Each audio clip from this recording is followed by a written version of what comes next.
Hi friends, ఓం నమో వెంకటేశాయ. వైకుంఠ ఏకాదశి అనగానే మనకు ముందుగా గుర్తొచ్చేదేంటి?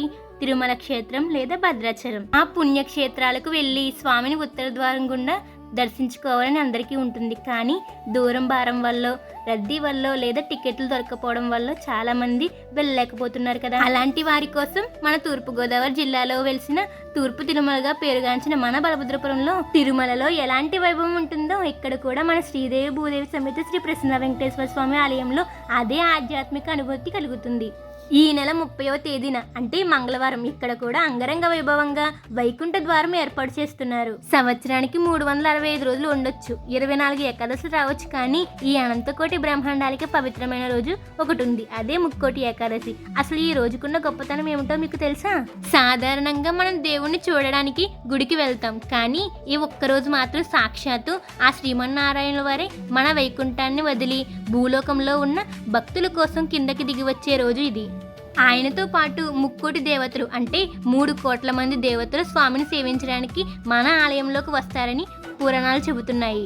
అందుకే దీనికి ముక్కోటి ఏకాదశి అని పేరు వచ్చింది. ముఖ్యంగా ఈ రోజు మనం వెంకటేశ్వర స్వామిని ఉత్తర ద్వారం గుండా ఎందుకు చూస్తారో మీకు తెలుసా? మన శాస్త్రాల ప్రకారం ఉత్తర ద్వారం అంటే సాక్షాత్తు జ్ఞాన మార్గం మరియు మోక్ష మార్గం. సంవత్సరం మొత్తం మూసి ఉండే వైకుంఠ వాకిలి ఈ రోజు మాత్రమే తెరుచుకుంటాయి. ఎవరైతే ఈ రోజు ఆ ద్వారం గుండా వెళ్ళి స్వామిని దర్శించుకుంటారో వారికి పునర్జన్మ ఉండదు. అంటే మనిషిగా పుట్టి కష్టాలు పడే బాధ లేకుండా నేరుగా ఆ దేవుడిలో ఐక్యమైపోతామని అర్థం.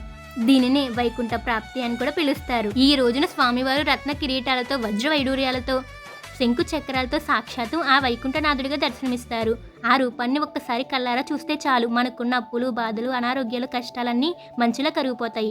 కాబట్టి ఈ అద్భుతమైన అవకాశాన్ని అస్సలు వదులుకోవద్దు. కాబట్టి సంవత్సరానికి ఒక్కరోజు మాత్రమే తెరుచుకుని ఈ వైకుంఠ ద్వారం గుండా స్వామిని దర్శించుకోండి. ముక్కోటి దేవతలను కొలిచే స్వామిని మన ఊర్లోనే మన కళ్ళెదురుగా దర్శించుకునే అదృష్టం ఉండగా ఇంకెక్కడికో వెళ్లాల్సిన పని ఏముంది? ఈ మంగళవారం వేకువజామున 4 గంటల నుండి భక్తులకు ఈ మహా అద్భుత దర్శనం ప్రారంభమవుతుంది. కాబట్టి భక్తులందరూ మీ కుటుంబ సభ్యులతో కలిసి విచ్చేసి ఆ స్వామిని ఉత్తర ద్వారం గుండా దర్శించుకుని మీ జన్మను ధన్యం చేసుకోండి. మన ఆలయ కమిటీ వారు భక్తులకు ఎటువంటి ఇబ్బంది కలగకుండా అన్ని ఏర్పాట్లు చేస్తున్నారు. రండి తరిద్దాం. గోవిందుని నామస్మరణతో మన బలభద్రపురాన్ని మారుమోగిద్దాం. గోవిందా గోవిందా.